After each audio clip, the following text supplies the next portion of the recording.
गुडघेदुखी ही फक्त प्रौढ व्यक्तींमध्ये किंवा वयोवृद्ध लोकांमध्येच असते असा एक गैरसमज असतो. नक्कीच ती उतरत्या वयामध्ये अधिक असते, परंतु अगदी तरुण मुलांमुलींमध्ये किंवा इव्हन शाळकरी मुलांमध्ये सुद्धा गुडघे दुखत असतात. तर खेळाडू असतील, ॲथलेट्स असतील किंवा इव्हन क्लासिकल डान्स करणाऱ्या ज्या मुली असतात ना, युजली अशा ग्रुपमध्ये गुडघेदुखी सामान्य असते. कारण नकळत गुडघ्याला झालेली इजा ही गुडघ्यातील सर्वच घटकांची झीज वाढवण्यासाठी कारणीभूत असते. गुडघ्यातील कार्टिलेजिसना झालेली इजा किंवा दुखापत, गुडघ्यातील जे लिगामेंट्स असतात, अँटेरियर क्रुशिएट लिगामेंट्स किंवा पोस्टेरियर क्रुशिएट लिगामेंट्स, स्नायुबंधन आपण ज्यांना म्हणतो, तर त्यांना असणारी दुखापत किंवा इव्हन मेनिस्कस इंज्युअर्ड असतात काही लोकांचे, किंवा इव्हन गुडघ्याच्या भोवताली ज्या मांसपेशी असतो किंवा जो मांसपेशींचा एक समूह असतो ना, त्याला असणारी इजा किंवा त्यांना असणारी सूज, अशी बरीचशी कारणं असतात खरं तर गुडघेदुखींमध्ये. एक्सेसिव्ह बॉडी वेट हे एक महत्त्वाचं कारण आहे, कारण की जेवढं वजन जास्त असतं ना, तेवढा गुडघ्यांवरचा स्ट्रेस अधिक असतो आणि त्याचा परिणाम ते जे कार्टिलेजेस असतात दोन हाडांच्या मधले, ते दुखावले जातात. जिनेटिक प्रिडिस्पोजिशन हा एक फॅक्टर असतो.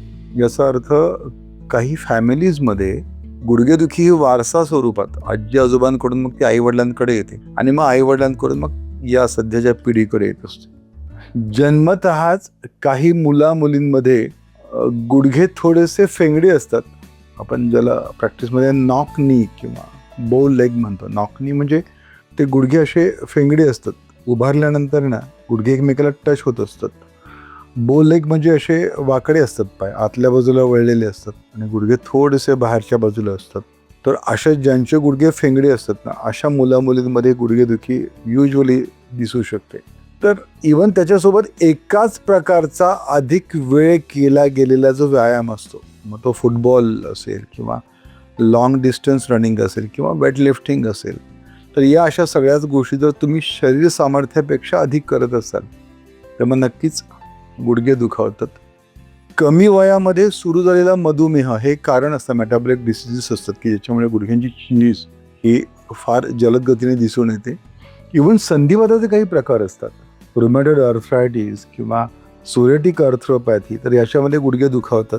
काही लोकांची वर हत्यारी खाली अगरबत्ती अशी पर्सनॅलिटी असते आणि अशा लोकांमध्ये खरं तर मांडीतल्या ज्या मांसपेशी असतात त्यांची स्ट्रेंथ कमी असतो, त्यांचा टोन बिघडलेला असतो आणि परिणामस्वरूप गुडघे दुखावले जातात. हळूहळू गुडघ्यांची झीज वाढते. तर अशा वेळी कोणत्या कारणांमुळे गुडघे दुखत आहेत, नेमकी कारणं काय आहेत गुडघेदुखीसाठी, आणि अशा कारणांसाठी प्रभावी औषधं कोणती असावीत किंवा पंचकर्मा कोणती घ्यावीत, पथ्यापथ्य काय पाळावं, इव्हन मेडिकल योगा थेरपी कोणती घ्यावी, याच्यासाठी खरं तर आयुर्वेदिक तज्ज्ञांचा सल्ला घेतलात ना तर मग नक्कीच तुमची गुडघेदुखी पूर्णपणे बरी होऊ शकते.